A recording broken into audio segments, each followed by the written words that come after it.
بسم اللہ الرحمن الرحیم۔ السلام علیکم ورحمۃ اللہ وبرکاتہ۔ قصہ حضرت اویس کرنی رضی اللہ تعالیٰ عنہ۔ حضرت اویس کرنی رضی اللہ تعالیٰ عنہ حضور پاک صلی اللہ علیہ وآلہ وسلم کی زیارت نہیں کر سکے، لیکن دل میں حسرت بہت تھی کہ حضور صلی اللہ علیہ وآلہ وسلم کا دیدار کروں۔ بوڑھی ماں تھی اور انہی کی خدمت آپ رضی اللہ تعالیٰ عنہ کو حضور صلی اللہ علیہ وآلہ وسلم کے دیدار سے روکے ہوئے تھی۔ ادھر حضور صلی اللہ علیہ وآلہ وسلم یمن کی طرف رک کر کے کہا کرتے تھے کہ مجھے یمن سے اپنے یار کی خوشبو آ رہی ہے۔ ایک صحابی نے کہا، حضور آپ صلی اللہ علیہ وآلہ وسلم مجھ سے اتنا پیار کرتے ہیں اور وہ ہے کہ آپ صلی اللہ علیہ وآلہ وسلم سے ملنے بھی نہیں آئے۔ تو آپ صلی اللہ علیہ وآلہ وسلم نے فرمایا، اس کی بوڑھی اور نابینا ماں ہے جس کی اویس بہت خدمت کرتا ہے اور اپنی بوڑھی ماں کو وہ تنہا چھوڑ کر نہیں آ سکتا۔ آپ صلی اللہ علیہ وآلہ وسلم نے حضرت عمر رضی اللہ تعالیٰ عنہ اور حضرت علی رضی اللہ تعالیٰ عنہ سے مخاطب ہوتے ہوئے فرمایا کہ تمہارے دور میں ایک شخص آئے گا جس کا نام ہوگا اویس بن عامر، قد ہوگا درمیانہ، رنگ ہوگا کالا اور جسم پر ایک سفید داغ ہوگا۔ جب وہ آئے تم دونوں نے اس سے دعا کرانی ہے، کیونکہ اویس نے ماں کی ایسی خدمت کی ہے کہ جب بھی وہ دعا کے لیے ہاتھ اٹھاتا ہے تو اللہ تعالیٰ اس کی دعا کبھی رد نہیں کرتا۔ حضرت عمر رضی اللہ تعالیٰ عنہ 10 سال خلیفہ رہے اور ہر سال حج کرتے، ہر سال حضرت اویس کرنی رضی اللہ تعالیٰ عنہ کو تلاش کرتے، لیکن انہیں اویس نہ ملے۔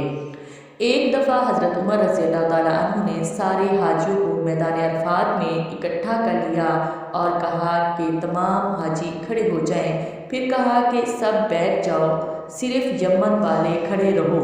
تو سب بیٹھ گئے اور صرف یمن والے کھڑے رہے۔ پھر کہا کہ یمن والے سارے بیٹھ جاؤ، صرف قبیلہ مراد کھڑا رہے۔ پھر کہا مراد والے سب بیٹھ جاؤ، صرف کرن والے کھڑے رہو۔ تو صرف ایک آدمی بچا اور حضرت عمر رضی اللہ تعالیٰ عنہ نے کہا کہ تم کرنی ہو؟ تو اس شخص نے کہا ہاں میں کرنی ہوں۔ تو حضرت عمر رضی اللہ تعالیٰ عنہ نے کہا کہ اویس کو جانتے ہو؟ تو اس شخص نے کہا ہاں جانتا ہوں، وہ تو میرے سگے بھائی کا بیٹا ہے۔ آپ نے پوچھا کہ اویس ہے کدھر؟ تو اس شخص نے کہا کہ وہ عرفات گیا ہے چرانے۔ آپ نے حضرت علی رضی اللہ تعالیٰ عنہ کو ساتھ لیا اور عرفات کی طرف دوڑ لگائی۔ جب وہاں پہنچے تو دیکھا کہ اویس کرنی درخت کے نیچے نماز پڑھ رہے ہیں اور اونٹ چاروں طرف چر رہے ہیں۔ آپ دونوں آ کر بیٹھ گئے اور حضرت اویس کرنی رضی اللہ تعالیٰ عنہ کی نماز ختم ہونے کا انتظار کرنے لگے۔ جب حضرت اویس نے سلام پھیرا تو حضرت عمر رضی اللہ تعالیٰ عنہ نے پوچھا کون ہو بھائی؟ تو حضرت اویس کرنی رضی اللہ تعالیٰ عنہ نے کہا کہ میں اللہ کا بندہ ہوں۔ تو حضرت عمر رضی اللہ تعالیٰ عنہ نے فرمایا کہ سارے ہی اللہ کے بندے ہیں، لیکن تمہارا نام کیا ہے؟ تو حضرت اویس کرنی رضی اللہ تعالیٰ عنہ نے کہا آپ کون ہیں؟ حضرت علی رضی اللہ تعالیٰ عنہ نے کہا یہ امیر المومنین حضرت عمر بن خطاب رضی اللہ تعالیٰ عنہ ہیں اور میں علی بن ابی طالب ہوں۔ حضرت اویس کرنی کا یہ سننا تھا کہ وہ تھر تھر کانپنے لگے اور کہا کہ جی میں معافی چاہتا ہوں، میں نے آپ کو پہچانا نہیں تھا، میں تو پہلی دفعہ حج پر آیا ہوں۔ حضرت عمر رضی اللہ تعالیٰ عنہ نے کہا کہ تم اویس ہو؟